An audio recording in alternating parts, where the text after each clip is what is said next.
What is going on, everybody? Non here, and we're gonna take a look at um, Pokemon Center Elite Trainer boxes, and we haven't looked at these since November. So it's been, oh my god, almost 5 months since we've looked at these. And quite honestly, I haven't really done a video on them because there hasn't been much activity, much action going on. But before we get started, I want to show you guys something. And if you guys have followed me for a while, I did a couple of videos a while back. This was months ago with Pokemon Pack Destruction Tracker. Um, and I think it was like a college kid that put it together, and then it kind of went off the grid. So we rebuilt it finally. And what we see here, this is our expected value tracker for Magic the Gathering. We can look at some of the precons. Yeah, some cool stuff here. If you like Magic, but if you go to Pokemon sets, we can now go to all the Pokemon data here. You can pull the individual sets up, which is really, really cool, individual items. But this is what I really want to talk about. So this is a pack destruction tracker. And the concept behind this is trying to come up with a benchmark of relative pack destruction across different sets using the number of cards that are graded by PSA. And obviously, yeah, you'll have PSA 9s that get cracked. They get graded a 9 the second time or a 10 the second time. So you're going to have duplicates here.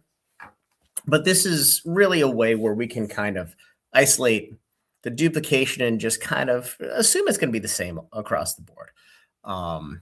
And really drill down into what the sets look like. And we are we're saving the data, so we're going to start to trend this over time. But up here, and this is something, the initial one, I just assumed a flat 10% of all cards are graded. I know some people think the number is 40%, whatever. So what we can do here is this is a sliding scale. And if you notice here, implied packs, implied boxes, everything moves with this. So I'm going to take it to 10% because that is the best ass pull number I know. And here we can sort on all these. We can sort on name, set number, release date. This is my favorite one, and I need to get Ascended in here in perfect order. It's just a matter of getting some time. Here are the pull rates. This is directly from TCG Player.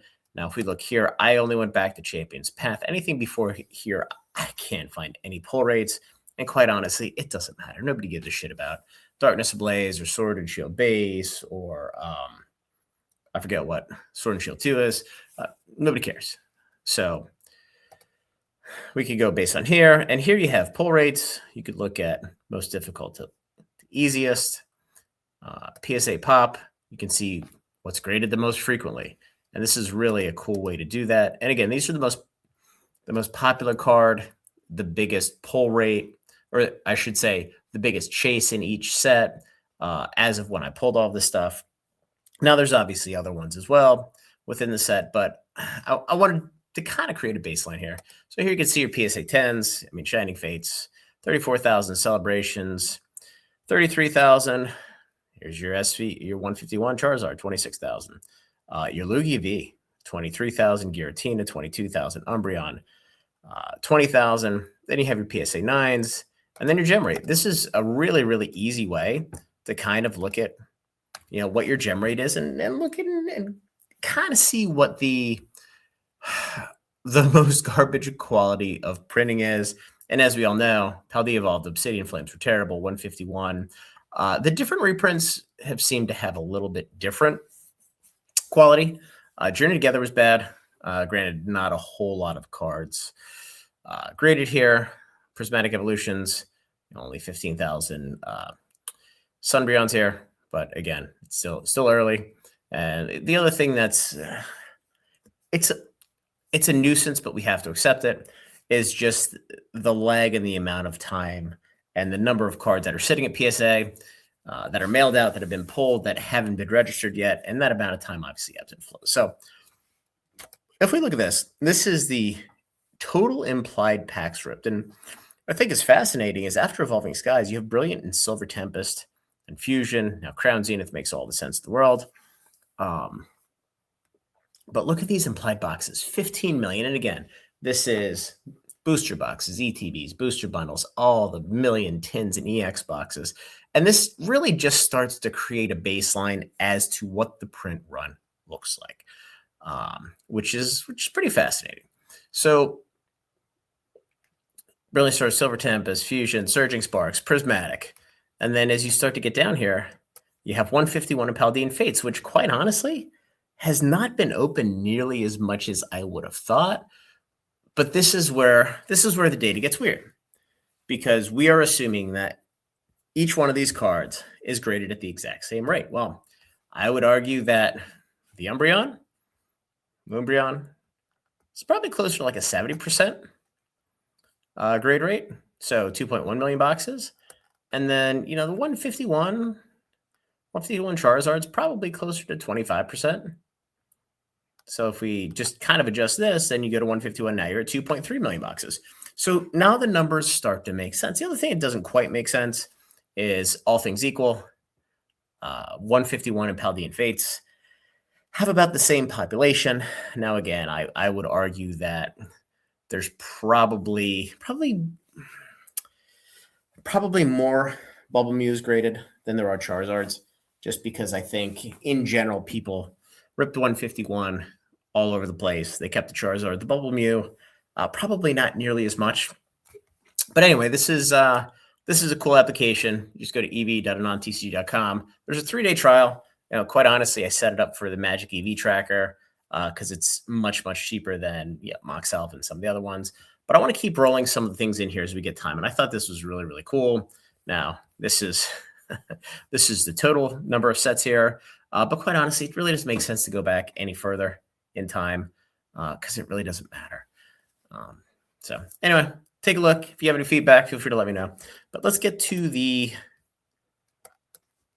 topic at hand. So Pokemon Center Elite Trainer boxes. Now, again, it's been 5 months since we've done this. And what I've taken here is I've taken the change in the price of the actual ETB, the change in the price of the promo, and then I also did a relative value of the Elite Trainer box down here, and then the Pokemon Center ETB versus the regular ETB plus buying the promo.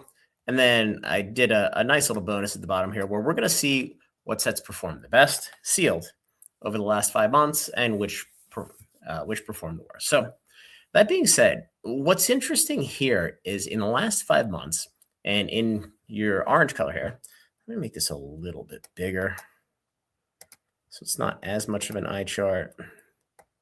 There we go. You won't get to see the cool ETB pictures, but that's okay.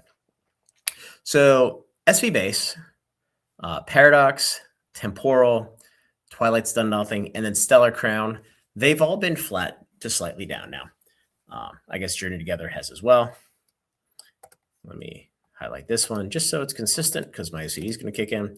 Now we know with Stellar Crown at Nationals in New Orleans, there was a bunch of Stellar Crown that were sold, given out, whatever you want to call it.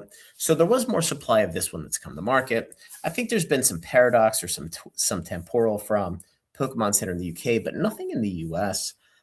So it's interesting that those are effectively flat. Now the big green bars here, you have Paldea Evolved, 151, Paldean Fates, Surging Prismatic, Destin, Black Bolt, White Flare.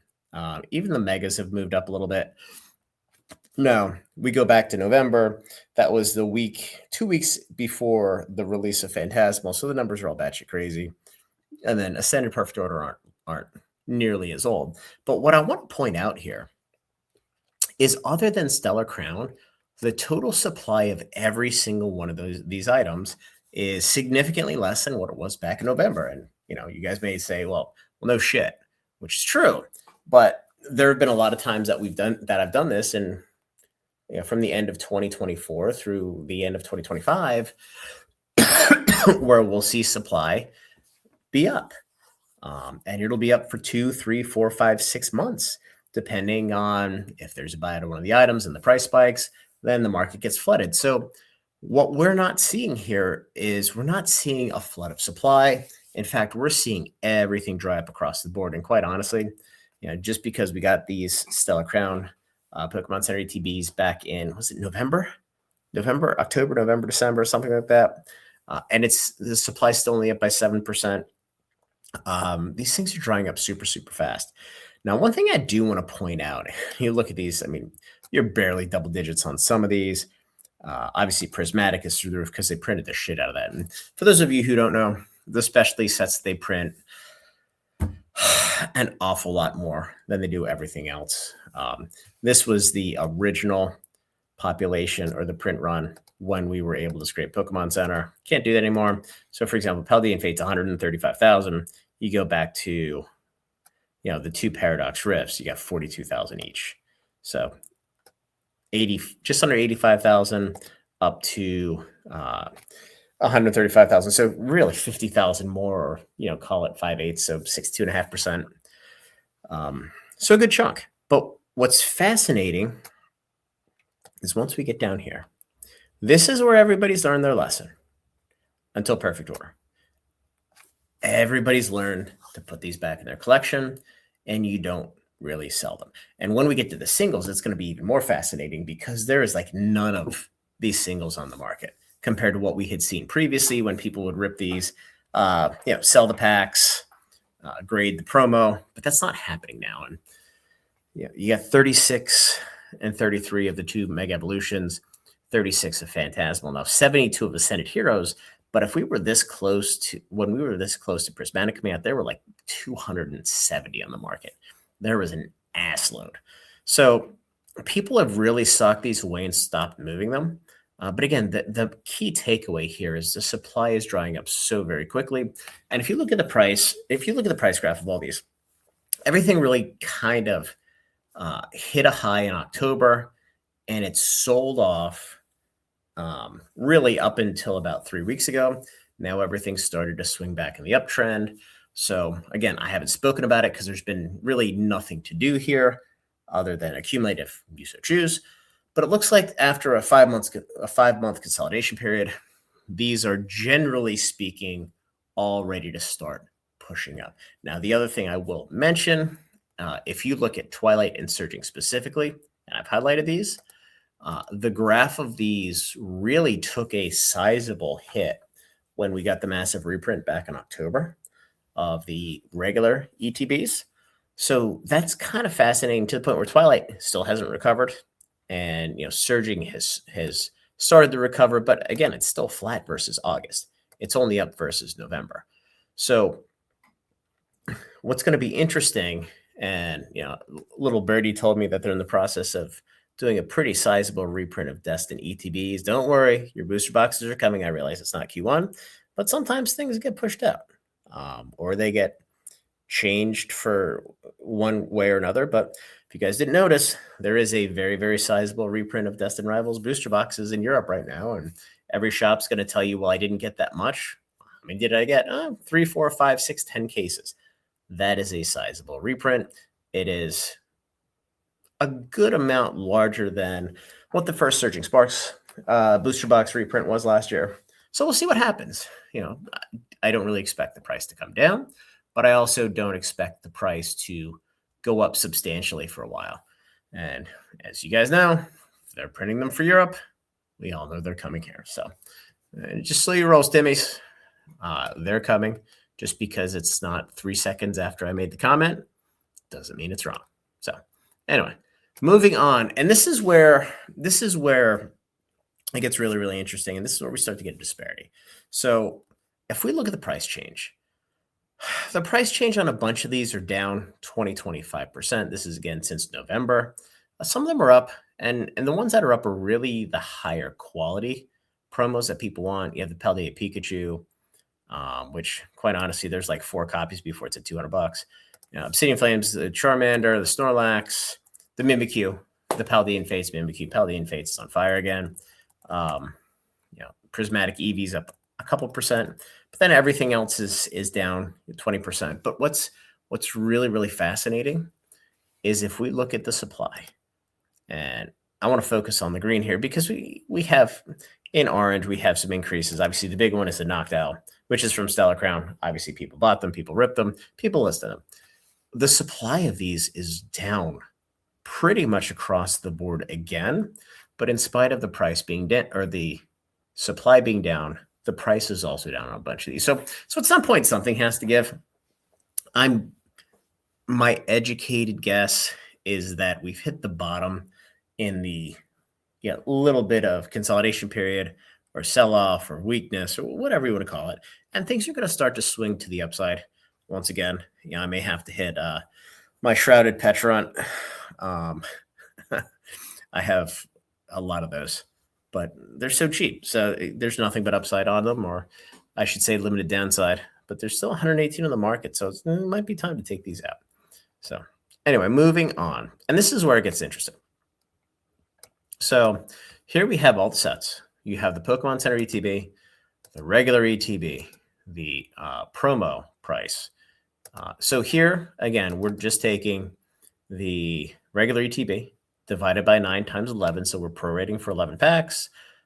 We are backing out the ETB, or we are adding the promo, and then we are comparing it to the ETB price. So if we wanted to recreate, quote, unquote, the Pokemon Center ETB, and I know that's not perfect, because if you look at the Pokemon Center ETBs for Sword and Shield versus the regular ones, there is a premium for the fancy little box. But this just really starts to tell us from a Pokemon Center perspective, is Pokemon Center overpriced? Or I should say, is Pokemon Center underpriced, or the regular ETBs underpriced? There's really no such thing as overpriced in Pokemon, because time does heal all wounds. So SV base 234, or I should say 233.5. The regular ETB is a much better deal. Then we move on to Paradox. Paldean Fates, somehow a $600 Pokemon Center ETB is better value than the regular ETB. Because the regular ETB is $430 and you get a $90 promo in there. Plus the 2 extra packs. Temporal, pretty much a wash. Stellar Crown, the Pokemon Center ETB is a better price. Again, we just got some supply. Journey Together is pretty much a wash. It's probably still there. Everything else, the regular ETB is better value. And then Perfect Order. I said the same thing with Journey Together. When Journey Together was back at $120, now is the time where if you want to own Perfect Order Pokemon Center ETBs for the long term, you are never going to get a better price than you get now, because this is the maximum amount of supply that will ever be on the market. And it's just that simple. So, $137 now. In 6 months, they're probably going to be pushing $200. And that's just the way the market works. At this point, you have one of the Paradox at 180, Twilight, Shrouded, Stellar. Those are just under 200. Journey Together under 200, and that's it. I mean, this is basically similar to what we saw with the booster boxes, where everything started shooting up over 200, or one did, then the second one did, then all of a sudden everything did all at once. So I'm still a big fan of the Shrouded Fable, Pokemon Center ETBs, and the regular ETBs. We're not getting a reprint of this, and it's going to be really interesting. And I don't know if you guys have looked at the singles recently, but there's a good chunk of singles in the set that have decent value. I wouldn't sleep on it, but that being said, it was also the second worst performing regular ETB in the last 5 months. And that is in spite of me selling 700 of them on TCG Player. So this is just the set, and this is the 5-month change. And this is the regular ETB right here. So the ETB price from November 8th and the ETB price from today. So best performer, Destined Rivals, without a doubt. Again, a couple million of these coming. I don't know when. They're being printed and packed now. If I tell you guys Q4, there's going to be 3 idiots in the comment section that's like, well, I didn't see one 4 seconds ago. What are you talking about? You're wrong. There's more coming here. Paldean Fates, there's not more coming. 87%, 151, 68%. Obsidian Flames. I mean, look, these guys right here, these are all the sets that are rotating out. So this is exactly what you would expect to see right now. Walking Wake, Black Bolt. Walking Wake, I think, is more a function of Temporal was undervalued for a while because it's a little bit of a weak set now. What's interesting is you have Ghastly that's probably going to hit $100 soon. So there's starting to be some nice cards in the set. Black Bolt 35, Stellar 35. And again, these are the regular ETBs. SV base, temporal, surging 33. Now, what's interesting is the surging sparks is back to $100. That ETB reprint smashed the value of these, which I thought was interesting because if you look at the reprints that we had for surging sparks, yes, it had an impact on the box price. No, it wasn't very material. I think worst case, we went from what, 270 to 200. And then very shortly after, we bounced up to 230, and we've churned between 230 and 260 pretty much the entire time. But with ETBs, surging ETBs were 120, they got smashed down to 70. Like they got punished. And, you're looking at a 40% reduction in price, and just now it's getting back to 100. It still has a little bit of ways to go for 120. It's really, really interesting that the price elasticity of elite trainer boxes is so much greater than what it is for booster boxes. So just something to keep in the back of your guys' heads, because when we start to see reprints of Destined or whatever is going to come down the chute here, ETBs, booster boxes for for this part of the conversation, it really does go to show that you have a little bit of runway to start to sock away sealed cases.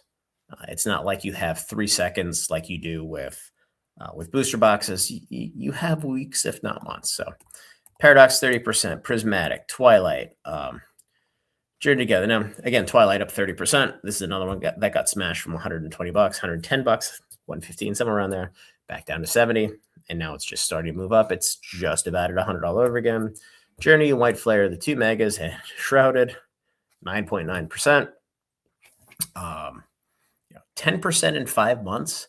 If you told anybody, I can guarantee you that return, you would be in the fucking investing Hall of Fame. We look at Shrouded Fable for 5 months and everybody's like, that set is dog shit. That's a terrible return and you're a fucking idiot, Anon. So let's just keep things into perspective. These returns are absolutely batshit insane. And the worst, Shrouded, obviously, the Mega One Lucario, 9.1%. You're just looking right around 20% annualized, which is absolutely fucking amazing. So it's always good to keep things in perspective. But it does look like, the supply is drying up. People have been accumulating these, and it really is time for these to take the next leg up. From a price perspective, now obviously the higher quality ones have all been moving, or your Black Bolt, White Flare, those are moving because there's just no regular ETBs out there. But it's going to start dragging everything else with it. So, this is probably getting close to your last opportunity at these price levels because, again, I think it's only going to go from here. So anyway, guys, hopefully you like the video. Click the button, like the video, subscribe to the channel, join the Discord, and have a good night.